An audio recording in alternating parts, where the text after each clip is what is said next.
Assalamualaikum warahmatullahi wabarakatuh. Saya Yasmin Azharianda dari kelas 2G dengan nomor absen nomor 30 dan nomor induk mahasiswa 2007661. Saya di sini akan menjelaskan tentang Pancasila sebagai sistem filsafat. Pengertian filsafat. Istilah filsafat berasal dari bahasa Yunani atau filosofia, tersusun dari kata philos yang berarti cinta atau philia yang berarti persahabatan, dan kata sophos yang berarti kebijaksanaan, pengetahuan, keterampilan, pengalaman praktis, dan inteligensi. Filosofia secara harfiah berarti mencintai kebijaksanaan. Adapun filosofos pertama kali digunakan oleh Pythagoras untuk menunjukkan dirinya sebagai pecinta kebijaksanaan atau lover of wisdom, bukan kebijaksanaan itu sendiri. Secara umum, filsafat merupakan ilmu yang berusaha menyelidiki hakikat segala sesuatu untuk memperoleh kebenaran. Filsafat memiliki 4 cabang keilmuan utama, yaitu 1. Metafisika, yaitu cabang filsafat yang mempelajari asal mula segala sesuatu yang ada dan mungkin ada. Kedua, epistemologi, yaitu cabang filsafat mempelajari seluk-beluk pengetahuan dalam epistemologi, terkandung pertanyaan-pertanyaan mendasar tentang pengetahuan. Ketiga, aksiologi, yaitu cabang filsafat yang menyusui hakikat nilai. Dan yang terakhir, keempat, logika, yaitu cabang filsafat yang memuat aturan-aturan berpikir rasional. Filsafat Pancasila.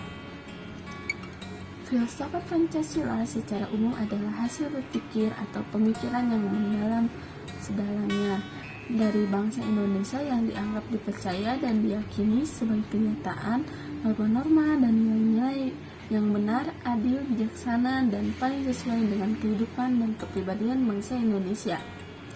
Soekarno menyatakan bahwa Pancasila merupakan filsafat asli Indonesia yang diambil dari budaya dan tradisi Indonesia, serta merupakan akulturasi budaya India atau Hindu-Buddha, Barat Kristen, dan Arab Islam. Filsafat Pancasila digolongkan sebagai filsafat praktis. Dasar-dasar filsafat Pancasila ada 3.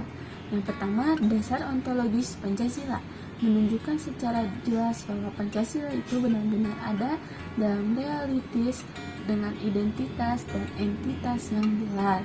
Yang kedua, dasar epistemologis Pancasila, terkait dengan sumber dasar pengetahuan Pancasila. Yang ketiga, dasar aksiologis Pancasila terkait erat dengan penelaahan atas nilai. Hakikat sila-sila Pancasila. Hakikat dapat diartikan sebagai suatu inti yang terdalam dari segala sesuatu yang terdiri dari sejumlah unsur tertentu dan yang mewujudkan sesuatu itu, sehingga terpisah dengan sesuatu lain dan bersifat mutlak. Misalnya, hakikat air terdiri atas 2 unsur mutlak, yaitu hidrogen dan oksigen. Kebersatuan kedua unsur tersebut bersifat mutlak untuk mewujudkan air.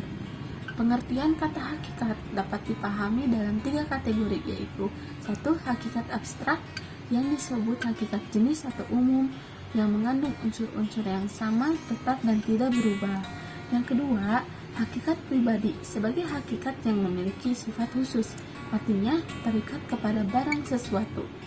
Yang ketiga, hakikat konkret yang bersifat nyata sebagaimana dalam kenyataannya. Pancasila berisi 5 sila menurut Noto Nagoro, merupakan satu kesatuan utuh. Kesatuan sila-sila Pancasila tersebut diuraikan sebagai berikut. Pertama, kesatuan sila-sila Pancasila dalam struktur yang bersifat hierarkis dan berbentuk piramidal. Hierarkis mengandung pengertian bahwa sila-sila Pancasila memiliki tingkatan berjenjang, yaitu sila yang ada di atas menjadi landasan sila yang di bawahnya. Sila pertama melandasi sila kedua melandasi sila ketiga, dan seterusnya. Matematika piramidal digunakan untuk menggambarkan hubungan hierarkis sila-sila Pancasila menurut urutan-urutan luas atau kuantitas, dan juga dalam hal sifat-sifatnya atau kualitas. Dengan demikian, diperoleh pengertian bahwa Menurut urut-urutannya, setiap sila merupakan pengkhususan dari sila-sila yang ada di mukanya.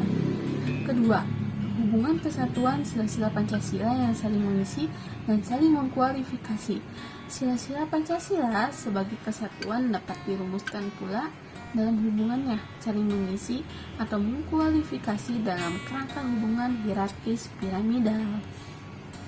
Sekian dari saya, terima kasih, mohon maaf jika ada kesalahan kata-kata. Assalamualaikum warahmatullahi wabarakatuh.